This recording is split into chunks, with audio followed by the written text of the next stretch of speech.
Let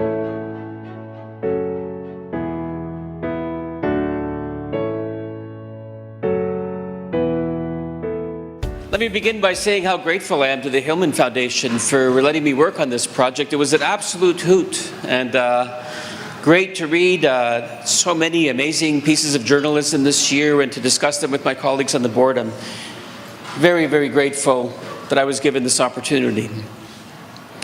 So a while ago, one of my sort of early gigs was working in the government of Saskatchewan, and I was in there in the Premier's office, working for the Premier of Saskatchewan at the time, a guy named Ray Romano, and one of the things that I was set up to do was to start writing speeches. So I was writing speeches, and it was an interesting exercise. To be clear, I was completely unqualified to do this. An interesting exercise that I bet everybody in the room here who's sort of in the media went through in the first years of your career, the glorious sort of humiliation of having your copy returned, all with X's through it, and and sort of the first 2 pages marked up, and then the marks end, and then you get a little note at the end that says, "Try again." And so I went through a bunch of these exercises, and finally Premier Romano invited me up to his office, which is a fabulous, beautiful office in the legislature in Saskatchewan. And you get in there and you go, "Man, this is Tommy Douglas's office, and that's Tommy Douglas's fireplace, and that's Tommy Douglas's desk," and get sat down by the Premier of the province to give you speech writing 101 lessons, which I was very, very lucky to get. But he said something at the end of that little talk. He said, "So listen, this is the main point I want to say to you." He said, "Never send me into somewhere important without something important to say, because we're here to do things that are important." And I never forgot that. In the stuff that I've done ever since then, I thought that he really put his finger on a key point, not only in the craft of writing a speech, but also in this enterprise of public affairs that in different ways, people from the labor movement, people from the media, people involved in politics, we're all in different pieces, which is that at the end of the day, it's about doing things that are important. And when I look at the Hillman Foundation's work and I look at these awards, I think in many ways that's exactly what it speaks to. What this award is trying to say is that it is important in the media world to do things that are important. And that's what Katie DeRosa did with this amazing article that we're honoring tonight. And you did a fabulous job, and let me be the first to say it. That was a great job. And so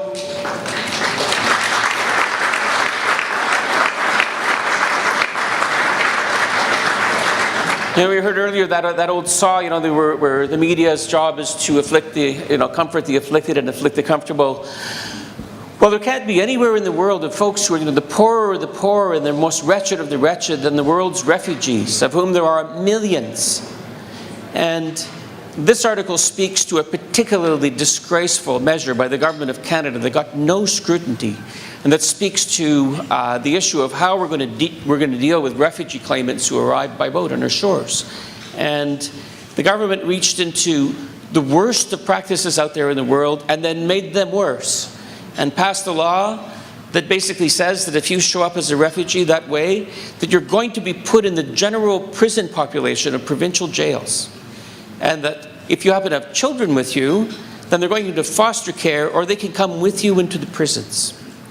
And this is our contribution to how the world addresses the poorest of the poor and the most wretched of the wretched. And it was a complicated file, and it involved months of travel and months of research and going to some of the most wretched places of the world and dealing with a topic that is not the top of the pops and is not going to get you, the big sell a bunch of ads. She did it because it was important to do. And the articles that she wrote are important to read. And the issue that she raised is important to deal with. And the change that is called for through these facts, so eloquently written in these articles, are important to do. And so it was important to shine a light on her work and to take this moment to congratulate her for it. And that's why it's a real honor to introduce her to you tonight. Katie DeRosa.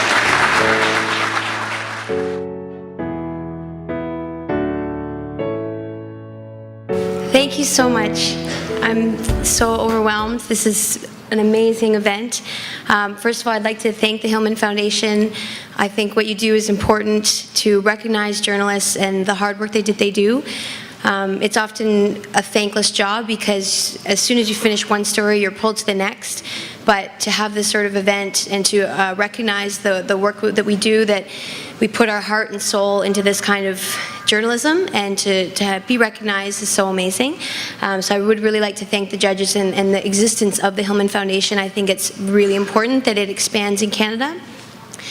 And I'd like to thank, my editors and my paper, the Times-Colonist, for allowing me this opportunity, and of course the R. James Travers Foreign Corresponding Fellowship, which is what actually funded my travel to Australia, to Christmas Island, which is this remote, tiny island just south of Indonesia, with basically nothing but a detention center for refugees.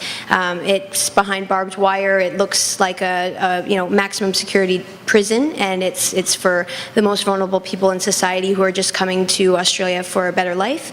And so I think that was a really important thing for me to see, and I wouldn't have had the opportunity to do that without some funding.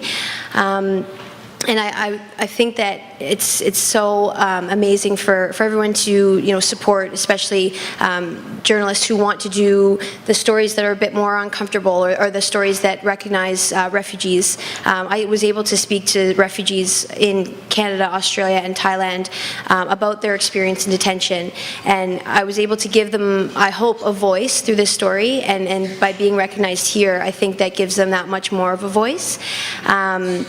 I'd like to thank my parents and my family, my little cousin Sophie, who's here, and my friends who I've known, been my friends since elementary school, and their support has been amazing, and they've always challenged me to do better and to pursue the stories I thought were important.